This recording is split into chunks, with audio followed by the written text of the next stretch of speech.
Olá, você que nos acompanha pelo Notícias Agrícolas. Eu sou Letícia Guimarães e a gente começa agora mais um boletim.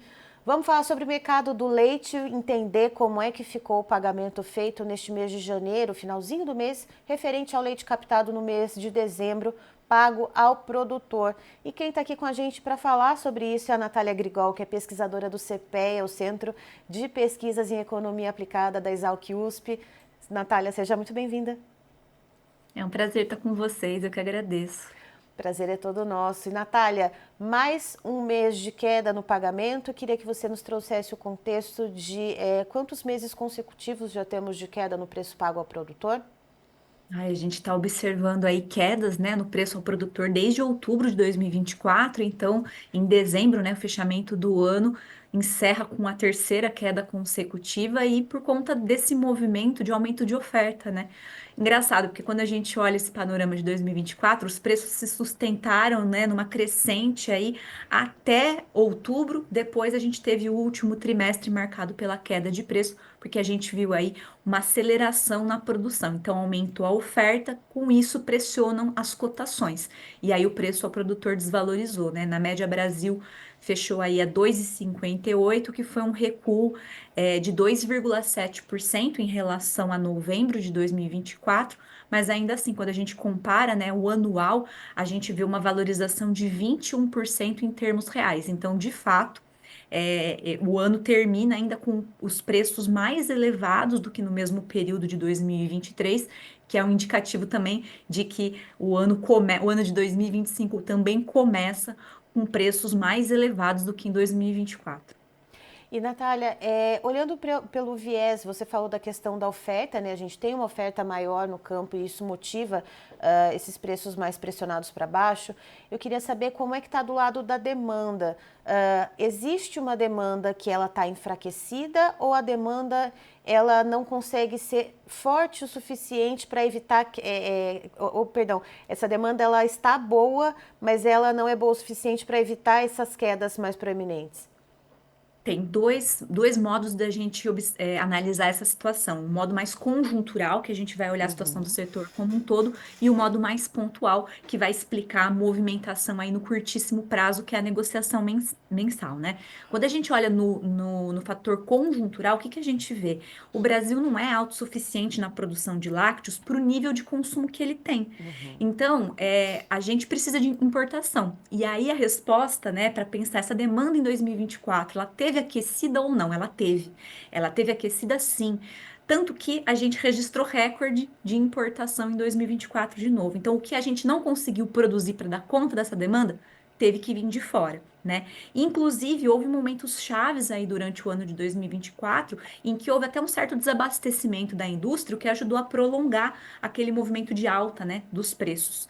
Então, a demanda em 2024, ela se manteve firme em vários períodos. Qual que é a situação pontual, né? O que determina, então, essas variações, principalmente de queda de preços? Essa demanda, ela é sensível ao preço, né? E quando você tem uma elevação pontual da oferta, da produção, os estoques, eles vão se elevando nas indústrias de laticínio. Com isso, eles também ficam mais baratos, né? Fica mais barato produzir esses derivados lácteos e isso chega na ponta final da cadeia e o consumidor brasileiro, ele é muito sensível à variação de preço.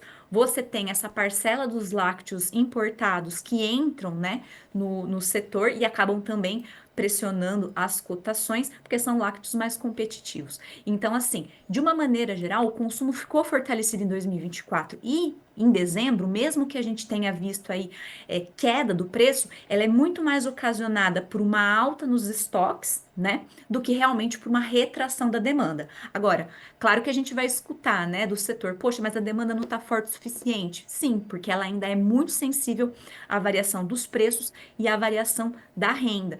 Então, são esses dois limitantes que fazem com que ela não realmente não segure esse movimento dos preços, né, deixando eles ascendente o ano todo. Inclusive, só para terminar, o que na verdade se observou foi que a partir da segunda quinzena de janeiro de 2025, essa demanda ainda ganhou um novo fôlego, né? E aí os estoques já voltaram assim a se equilibrar. Então, inclusive adiantando, né, um pouco a pauta, mas é inclusive uma dos sinais que indicam que esse movimento de queda nos preços pode estar aí perdendo força aí para os próximos meses. Então, já que você entrou nesse gancho, vamos seguir nele, Natália. O que a gente deve ver, então, né, para fazer um raio-x do mês de janeiro, né, que terminou, então o pagamento vai ser feito no finalzinho do mês de fevereiro. O que a gente viu de captação de consumo e quais são as perspectivas também para fevereiro, já fazendo esse exercício de futurologia?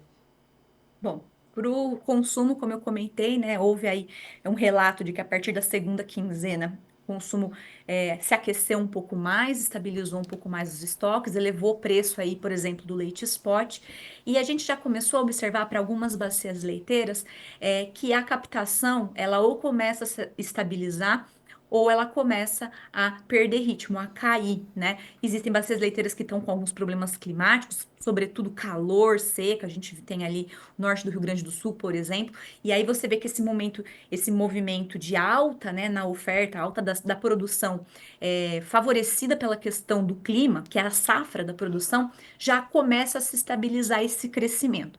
Então, tendo isso em vista, as indústrias, né, de laticínios, elas já também antevêm problemas aí para garantir os seus fornecedores. Então, janeiro é um mês onde esse movimento de queda de preço ele deve perder bastante força. Em alguns casos, a gente vai poder observar a estabilidade das cotações, em outros casos, ajustes para baixo ou para cima, mas casos pontuais.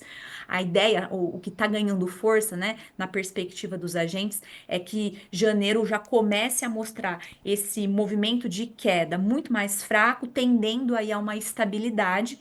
Fevereiro, mais ou menos, né, na mesma toada, para chegando aí entre fevereiro e março, a gente já ter aí uma virada da tendência pensando em alta de preços, né? Para muitos agentes do setor não é notícia boa, principalmente para os laticínios que vão falar, poxa, mas durou super pouco essa janela de preços mais baixos, mas ao mesmo tempo existe essa preocupação muito grande de você garantir os fornecedores num momento em que a safra começa a perder força, né? A gente já vai ter entrada da entre-safra para os estados do sul do país e um momento onde o custo com alimentação fica maior para o produtor. Então, existe sempre essa preocupação, né? Será que a gente vai conseguir ter ainda um crescimento muito substancial da oferta nesse primeiro trimestre?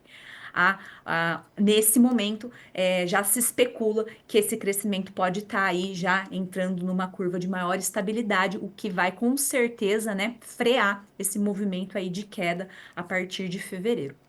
E Natália, perdão, você comentou e muito assertivamente, né, que o Brasil ele não é autossustentável na produção de leite. É claro que a gente precisa, tem essa questão da necessidade da importação de leite. Em um dado período mais recente aqui da nossa história, né, do agro, principalmente da pecuária leiteira brasileira, houve ali uma inundação, né, de leite importado no mercado, isso derrubou preços, isso fez com que os setores especializados ali solicitassem aos governos estaduais e o governo federal medidas de amparo. Eu queria saber como é que a gente viu as importações de leite no mês de dezembro, como que deve ficar agora nesse começo do ano também, já que a gente está num período de safra, mas ainda precisa desse complemento. Como estão os níveis de importação? Olha, em dezembro foram boas notícias, vamos dizer assim, né? A gente teve um recuo aí de 4,3% no volume, né? Em termos de litros de leite importados, e ao mesmo tempo avanço de exportação. Exportação aumentou 15,5%.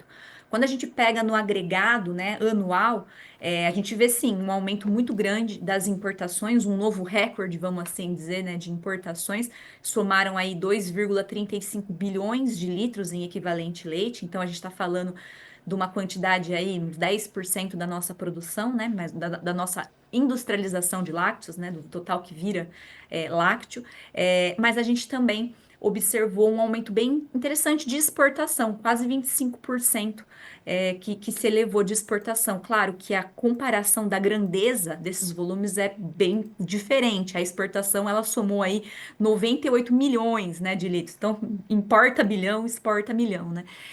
Mas essa situação no final do ano, né, de recuo de importação, na verdade, tem sido uma perspectiva que os agentes do setor estão tendo como positiva, que deve durar aí em 2025, pelo menos agora no curto prazo, nesse primeiro trimestre. Por quê? Porque a gente vê uma elevação dos preços externos dos lácteos, né? Então, os lácteos no mercado internacional, eles estão valorizados, você tem um aumento de consumo da China, você tem menor oferta mundial, então esses lácteos, eles estão valorizados no mercado externo, e ao mesmo tempo você tem desvalorização do real, que encarece importar esses produtos. Então, essa combinação, né, de preços internacionais mais altos e também de um dólar mais caro, faz com que as importações sejam desestimuladas. Ao mesmo tempo, internamente, o preço ao produtor em queda, você tem um equilíbrio um pouco melhor entre o valor que fica para importar e o valor no mercado interno.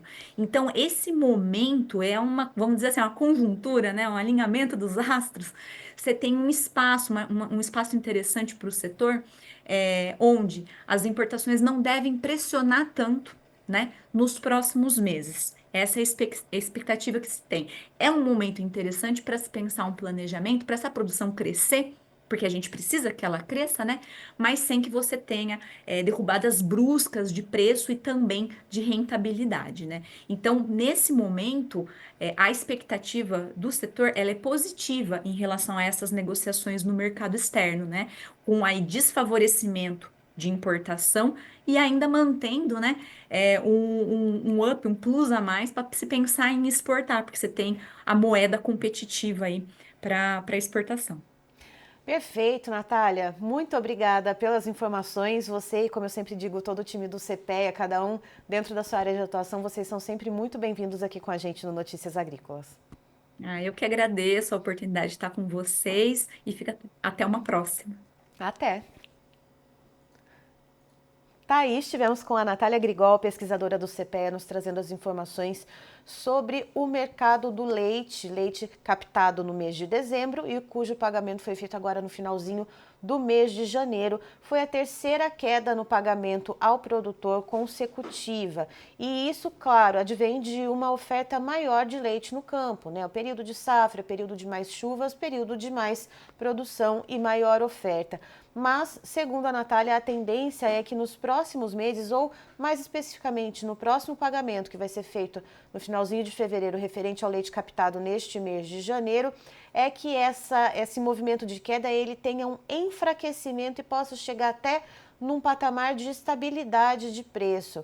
E de acordo com a Natália, outro ponto ressaltado que a gente sempre comentou muito aqui durante as informações e as entrevistas sobre o mercado do leite, a questão das importações, que há algum tempo atrás, né, como eu comentei, né, na história recente que a gente traz no noticiário da pecuária leiteira aqui no Notícias Agrícolas, houve um problema bastante severo de importação de leite aqui no Brasil. Os preços nacionais caíram, os pecuaristas leiteiros ficaram ali em desespero, algumas pessoas até desistiram da atividade, mas trazendo agora, né, para esse contexto da captação de dezembro, cujo pagamento foi feito agora no mês de janeiro, teve uma queda em dezembro de 4,3% no nível de importação, ou seja, isso ajuda, inclusive, né, a gente manter os preços aqui no mercado interno mais sustentados. E, de acordo com a Natália, existe globalmente uma escassez no mercado do leite, então, e também tem essa questão cambial, ou seja, importar leite vai ficar um pouco menos atrativo, né? Vai ter que ser, é necessário importar alguma quantidade, já que o Brasil ele não é autossuficiente na produção de leite, mas aquela atratividade para importação ela já não vai ser tão grande assim. Eu encerro por aqui, já já tem mais informações para você. Notícias Agrícolas, informação agro relevante e conectada.